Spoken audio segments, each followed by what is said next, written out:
In the world of custom functions, there are a lot of these helper functions for Lambda to do various operations. And in this video, we'll talk about what the point of using something like the MAKEARRAY function could be. So let's start off with the basics. What is the MAKEARRAY function? MAKEARRAY, of course, from the name, you would assume it makes an array. Now, in this instance, what it does is it says, okay, tell me how many rows and how many columns the array should have. And then, after that, tell me what lambda function to use to fill that in.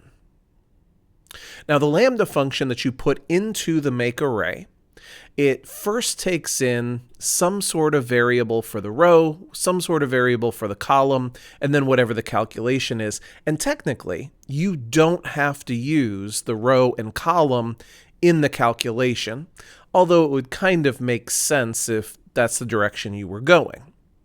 So let's say, for example, you wanted to make something that filled this in, right? How would you do that with MAKEARRAY? Well, you would definitely start off with, okay, I'm going to use the MAKEARRAY function. I'm going to fill up 5 rows and 3 columns with something. I don't know what that something is yet.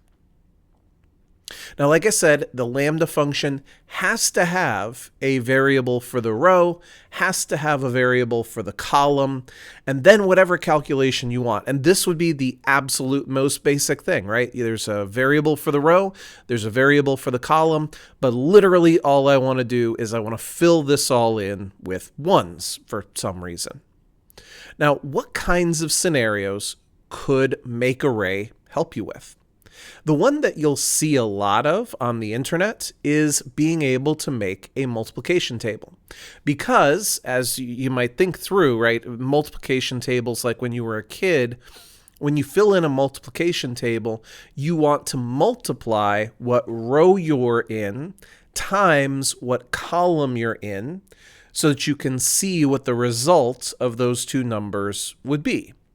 So if I go to cell D6, I click on the Formulas tab and go to the Logical drop-down menu, I see the MAKEARRAY function in there. And I click on it, and it says, how many rows are we talking about? Oh, we're talking about 10 rows and 10 columns. Now the function, this is the lambda function we're going to use. And again, lambda, and open the parentheses. So we have the open parentheses here. We need to put in the 2 variables for what row we're talking about and what column we're talking about. You can either use the word row or just the letter R, whatever you feel like doing here. And then after the comma, we'll do a C for columns. And then after that second comma, what calculation would we like to execute? And like I said, in a standard multiplication table, we want to take the row, the R, and multiply it by the column, the C, and then close the parentheses. And there it is. The first row will go 1, 2, 3, 4, 5, 6, 7, 8, 9, 10, then 2, 4, 6, 8. And we hit OK. Yes, there it is. There is our perfect 1 to 10 or up to 100 multiplication table. That's fine. Maybe you are an elementary school teacher and that's what you need. But what's a real world scenario where you could use something like this? Well, over here on the right, I have a lot of people who come to me with this type of setup where they have a setup of one set of values up above or over to the left or whatever, and then another set of values down below or over to the right. And then what their job is to subtract each of the different positions or multiply each of the different positions. So in other words here, I want to take $472,000 and subtract $325,000 from it and on down the line. And so here in cell P26, I can make that happen. I'm going to do this one longhand without actually going in and using the insert function tool. We'll use =, MAKEARRAY. How many rows, how many columns? Well, there are 5 rows and 6 columns. Now here, everybody, if you wanted to make it dynamic, you could easily do a little count function to figure out how many rows or how many columns there were. In this case, we happen to know there are 6 columns and 5 rows, comma.